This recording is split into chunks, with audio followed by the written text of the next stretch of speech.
लगातार आज इन पहलवानों के धरना का 25वां दिन है। एक दिन नहीं, 2 दिन नहीं, 3 दिन नहीं, पिछले 25 दिन से ये अपने संघर्ष की लड़ाई लड़ रहे हैं ताकि इन्हें इंसाफ मिल सके। हमारे जो कैमरा पर्सन है उनमें बोलूँगी एक बार दृश्य दिखाएं कि लोग यहाँ मौजूद है, कितने तादाद में मौजूद है इन पहलवानों को अपना समर्थन देने के लिए, ताकि ये जो बेटियाँ हमारी देश की बेटियां हैं जो गोल्ड मेडल जीत के आई हैं उन्हें इंसाफ मिल सके। इन्होंने जो आरोप लगाया है बृजभूषण के ऊपर यौन उत्पीड़न का, उसके खिलाफ इन्हें इंसाफ मिल सके ताकि और कोई भी ऐसी घिनौनी अपराध करने का ना सोचे। लेकिन विडंबना ये है कि पिछले 25 दिनों से इन्हें इंसाफ नहीं मिला।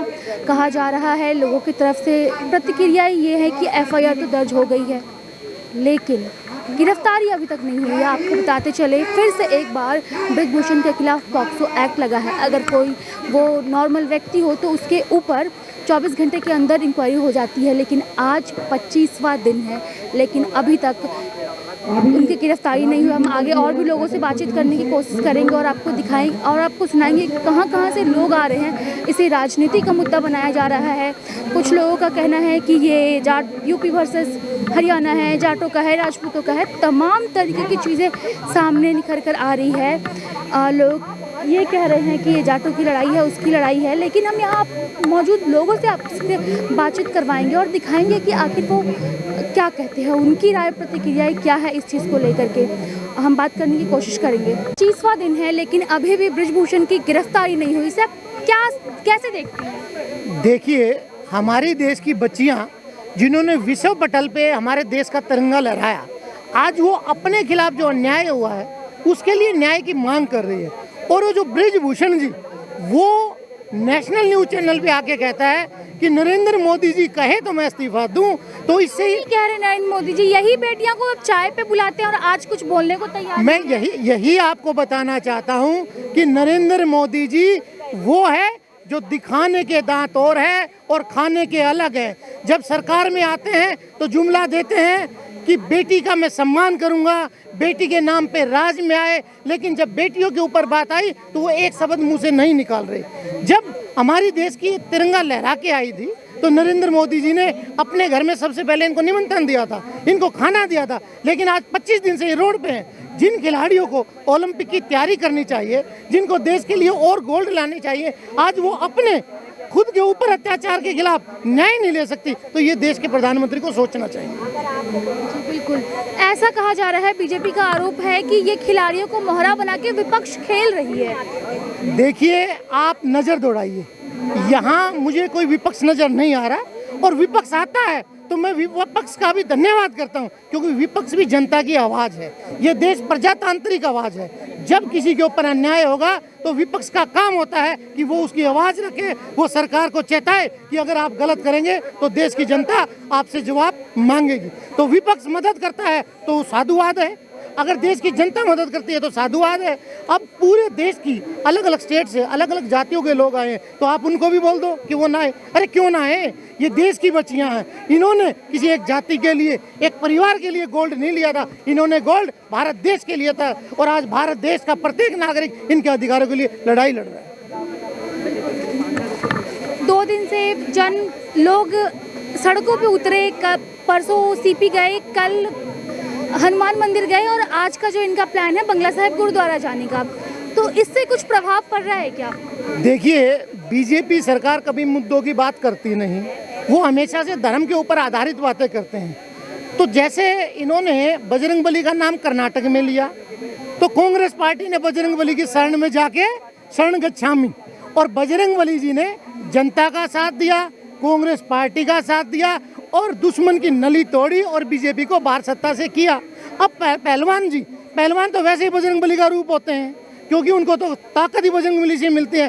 तो कल इन्होंने बजरंगबली जी से ताकत ली और आज ये हमारे बंगला साहिब जाएंगे और वहाँ आस्था प्रकट कर रहे हैं, लोगों से प्रार्थना कर रहे हैं कि भैया ये देश की लड़ाई है। ये पहलवान अपने लिए लड़ाई नहीं लड़ रहे, ये पहलवान बहन जी आपके लिए भी लड़ाई लड़ रहे हैं, क्योंकि ये मान सम्मान की लड़ाई, ये लड़कियों के सम्मान की लड़ाई, लड़कियों की इज्जत की लड़ाई, ये पूरे देश की है। आज इन बच्चियों के साथ शोषण हुआ है, कल मेरे साथ हो सकता है, कल किसी दूसरी बच्ची के साथ हो सकता है, तो हमें इनके ऊपर नजर रखनी चाहिए। आज लगातार 25वां दिन है और मुद्दा वही है कि बृजभूषण की गिरफ्तारी अभी तक क्यों नहीं हुई है। तो सर बताएंगे, सबसे पहले आप बताएं अपना समर्थन कहाँ से लेके आए हैं इन बेटियों को ताकि इन्हें न्याय मिल सके। हम जाट वेलफेयर एसोसिएशन रोहिणी की तरफ से आए हैं। मैं पवन मान उनका अध्यक्ष हूँ। राज सिंह तुशीर जी हमारे संरक्षक हैं, राजवीर दलाल जी मुख्य सलाहकार, शमशेर शहरावत जी और पूरी हमारी टीम यहाँ पर आई हुई है। और हम पूरी ऑल रोहिणी की तरफ से अपने इन बेटियों के समर्थन में आए हैं। बहुत जल्दी इनको न्याय मिलेगा और गिरफ्तारी भी होगी और निश्चित तौर पे होगी। आज 25वां दिन है। 25 दिन से ये बेटियां अपने लिए संघर्ष की लड़ाई लड़ रही हैं। एक तरफ यही बेटियां जब देश के लिए मेडल जीत के आती हैं तो इन्हें चाय पे बुलाया जाता है प्रधानमंत्री द्वारा, और आज पूछने को तैयार नहीं है। ये हमारे, अगर मैं अपनी बात कहूँ तो हमारे आज़ाद भारत का एक दुर्भाग्य है कि हमें एक ऐसा हिस्सा देखना पड़ रहा है कि कोई, कम से कम हम जिस वक्त गुलाम थे हम ये तो कह सकते थे कि जिस वक्त हम पे जुल्म हुए, जुल्म करने वाले बाहर के लोग थे। आज हमें अपनों का ही जुल्म बर्दाश्त करना पड़ रहा है। आगे चल के इस फील्ड में या किसी भी फील्ड में जहाँ सब जगह महिलाएं आगे आ रही हैं, अगर इनको न्याय नहीं मिला और इसी तरह से सड़कों पे बैठ बैठ के लगातार उन्होंने न्याय के लिए अपनी ही सरकार से प्रार्थना करनी पड़ी, तो किसी भी फील्ड में आने से हमारी बच्चियां डरेंगी। आज हमें वास्तव में आवश्यकता है कि हमें हर धर्म, हर जाति, हर फील्ड के हर व्यक्ति के लोगों का समर्थन चाहिए और बहुत जल्दी न्याय मिले, बृजभूषण जी को गिरफ्तार किया जाए और इस न्याय प्रक्रिया को आगे बढ़ाएं। मैं सरकार से भी, न्यायपालिका से भी, सभी से अपील करता हूं। इसे आप जाट समाज से है, इसे कहा जा रहा है कि जाटों का लड़ाई है, यूपी वर्सेस हरियाणा किया जा रहा है।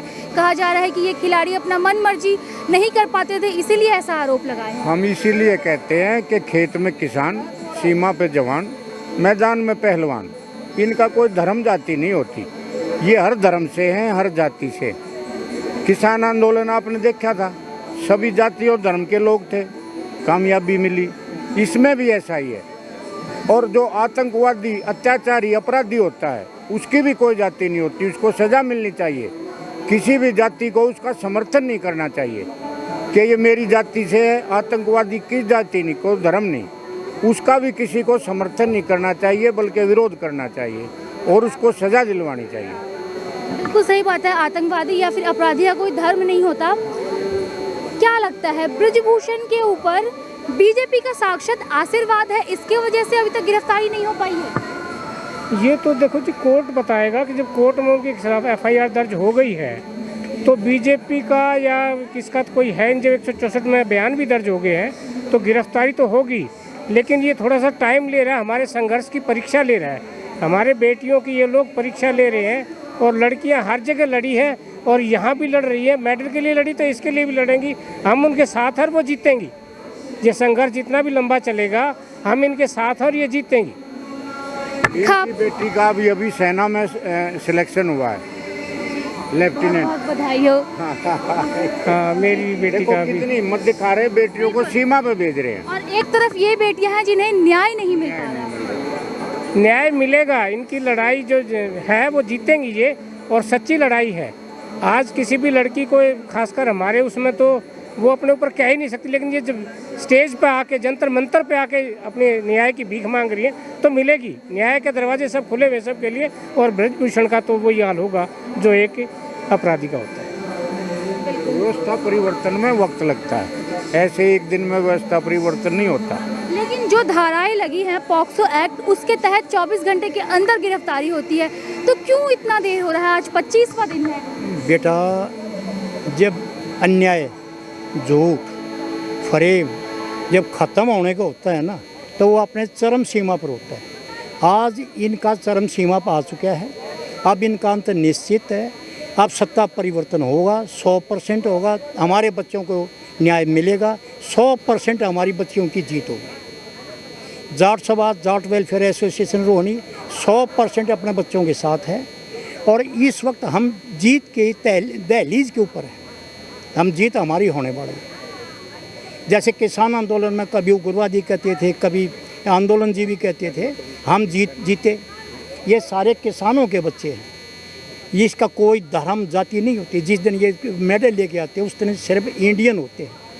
और आज ये जाट हो गए, हरियाणा के हो गए, एक अखाड़े के हो गए, ये टोटली इन लोगों का बहकावा है। बीजेपी सरकार 100% इस वक्त अपने खात्मे की तरफ बढ़ रही है। वो देहात में कहावत है बेटा, गिद्दड़ की मौत आती है तो गांव की तरफ भागता है। इस वक्त ये गांव की तरफ दौड़ चुके। सन 24 में इनका खात्मा निश्चित है, जनता खात्मा करती है। तो आपको क्या लगता है 24 लोकसभा चुनाव में बीजेपी बुरी तरह से फ्लॉप होगी, बुरी तरह से जमानत इनकी बच जाए। साउथ में तो खत्म होगी। कभी बजरंगबली का नाम लेते हैं, कभी किसी का धर्म का नाम कभी यूज नहीं करना चाहिए। लेकिन ये तो सिर्फ धर्म की ही राजनीति पे कर रहे हैं। बेटा जो आदमी धर्म की राजनीति पे चलेगा, चाणक्य जी कहते थे जिस देश का नाश करना हो वहाँ धर्म को बीच में ले दो। इन लोगों को न्याय की वो जरूरत नहीं है। इनको धर्म से जाति पातियों में बांट कर ये हमारे झगड़ा करवा कर उपद्रव करवा कर ये अपने सत्ता का बीज होना चाहते हैं। और ये क्या है सारा देश जानता है। बीजेपी क्या है सारा देश जानता है। सबसे पहले आप ये बताएं, आप अपना समर्थन कहाँ से लेके आए हैं इन पहलवानों के लिए? दिल से लेके आए हैं मैडम, क्योंकि मेरी बहन यहाँ बैठी है और वो हर भाई जो इस हिंदुस्तान के किसी भी कोने में है और शायद विदेश की धरती पर हिंदुस्तानी होने का गर्व महसूस कर रहा है, वो हर व्यक्ति यहाँ आएगा, समर्थन के रूप में आएगा। उसकी चिट्ठी आएगी, उसकी दुआएं आएगी, क्योंकि ये आंदोलन जंतर मंतर से नहीं चल रहा, हर चौखट से चल रहा है, हर दिल से चल रहा है, माँ के सम्मान से चल रहा है, माँ की ममता से चल रहा है। क्या लगता है आज 25वां दिन है इस आंदोलन का, ये लड़ रही है संघर्ष की लड़ाई और अभी तक प्रशासन सुनने को तैयार नहीं है, ब्रजभूषण की गिरफ्तारी नहीं हुई है। यही मैडम सवाल है कि इस देश में जिस प्रधानमंत्री ने बेटी बचाओ बेटी पढ़ाओ का नारा गढ़ा हो, जिस प्रधानमंत्री ने सेल्फी विद डॉटर्स का नारा गढ़ा हो, जिस प्रधानमंत्री ने साक्षी मलिक के लिए मेडल जीतने पर प्रधानमंत्री कार्यालय का घर का दरवाजा खोल दिया हो, आज कौन द्वारपाल उस दरवाजे पर है जो उसे बंद कर रहा है? प्रधानमंत्री के लिए आज बेटी बचाओ बेटी पढ़ाओ के नारे का मतलब क्या हो चला है? इसी बात के इंतजार में है कार्रवाई कब होगी और सुनिश्चित करके ये जाएंगे, ये हमारा हौसला कहता है। अब तो आप सड़कों पे पैदल भी चल रहे हैं, उसके बावजूद कुछ नहीं हो रहा है। आंदोलन अब दूसरे पड़ाव पर जाएगा। आंदोलन अब जंतर मंतर पे कैद नहीं रहेगा। आंदोलन अब हर गली जाएगा, हर मोहल्ला जाएगा, हर गांव जाएगा, हर ममता की चौखट जाएगा, हर दुकान जाएगा, हर खेत जाएगा, हर खलियान जाएगा।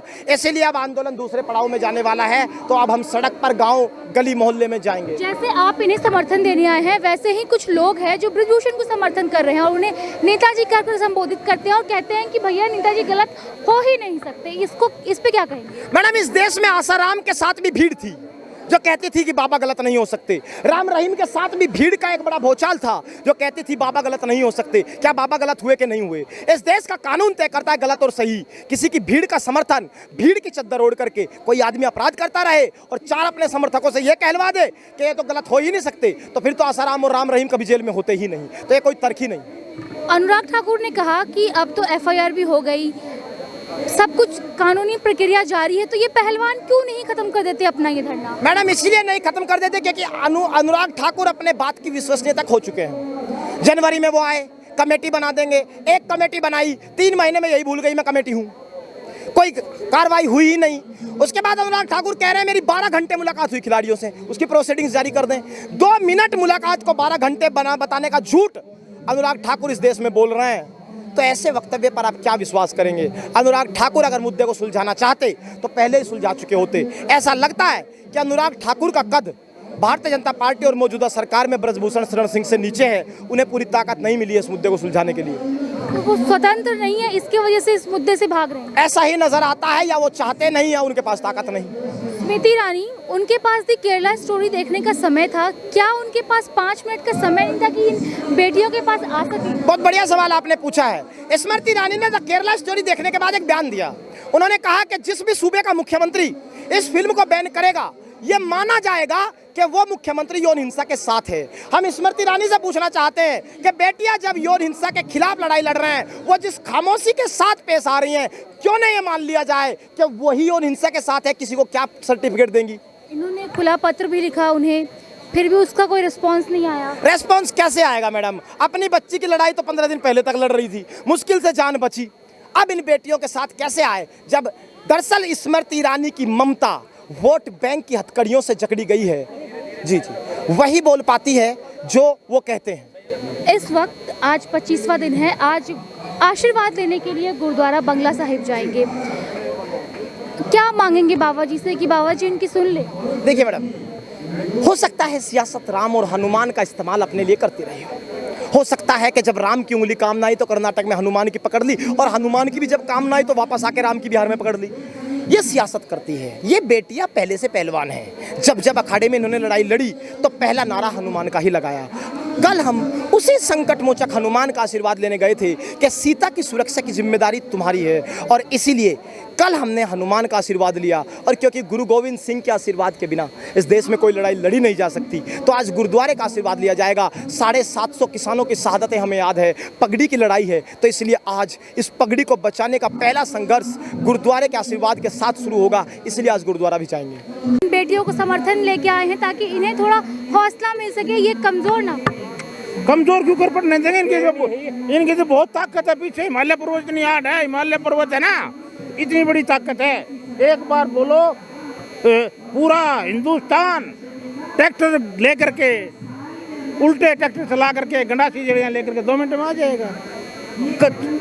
इनका छोटा दिल कैसे है? इनके पीछे इतने हाथ है, पूछो मत। एक काल में ही पूरा हरियाणा नहीं बोल रहा, पूरा हिंदुस्तान, चाहे उन्होंने जहाजों से आना पड़े चाहे रेलों से आकर रहेगा यहाँ पे एक काल के अंदर। तो अभी लोग सब्र कर रहे हैं ताकि इन्हें इंसाफ मिल सके। एक बार अगर सब्र का बांध टूट गया तो सैलाब यहाँ भी आना है। आज 20-22 दिन हो गए, एक इंसानियत देख रहे हैं। 25 दिन हो गए। 25 दिन हो गए। हम ये सोच रहे कि इनके हाथों से क्यों ना उसको अंदर किया जाए, तो हमने फिर लास्ट में वो स्टेज तो आएगा। लास्ट में 3 दिन 4 दिन बचे हमारे पास में। 21 तारीख तक का अल्टीमेशन दिया गया है। इनकी इंसानियत देख रहे हैं, कितनी इंसानियत है, क्या कुछ कर सकते हैं, कितना पानी है। वो काम तो फिर लास्ट में हमने भी करना है। बिल्कुल, आपने सुना लोग कहाँ कहाँ से आ रहे हैं अपना समर्थन लेके, ताकि इनको समर्थन मिल सके, ये कमज़ोर महसूस ना करे। आज शाम का वक्त ये गुरुद्वारा बंगला साहिब बाबा के सामने अपना सर झुकाने जाएंगे और वहाँ से आशीर्वाद लेंगे और अपनी इस लड़ाई को लड़ते रहेंगे। बिल्कुल। और हमारे सामने बजरंग पुनिया हैं, आप देख रहे हैं। हम इनसे बात करने की कोशिश करेंगे, बजरंग पुनिया जी से बात करने की कोशिश करेंगे कि आज शाम का जो समय है वो, आज शाम का जो समय है बंगला साहिब गुरुद्वारा जाने का समय है। तो सर ये बताएं, आप 2 दिन से जो बाहर निकल रहे हैं उससे क्या कुछ फ़ायदा मिल रहा है? देखिए, फ़ायदा ये चीज़ हम जन जन तक पहुंचाना चाहते हैं। जो मीडिया नहीं दिखा पा रहा वो हम खुद सड़क पे जाके लोगों को बता रहे हैं। तो क्या लगता है मीडिया क्यों नहीं दिखा रही है? क्या आप मीडिया वालों से सवाल करिए। मार रहा हूँ। अच्छा, बिल्कुल, आपने सुना कि बजरंग ने क्या कहा कि वो आप मीडिया वालों से सवाल कीजिए, जो मीडिया नहीं दिखा रही है उसकी वजह से ये सामने निकल करके रोड पे उतर रहे हैं और लोगों से अपना समर्थन मांग रहे हैं, ताकि इन्हें समर्थन मिल सके, ताकि ये हर घर तक पहुंच सके और इनकी जो ये संघर्ष की लड़ाई है, देश की बेटियों का लड़ाई है, ये लड़ सके और जीत सके। बाकी इस तरह की खबरों के लिए मेरे साथ बने रहे। मैं कैमरा पर्सन सौरभ के साथ मैं Rashika, voice of warrior news. धन्यवाद।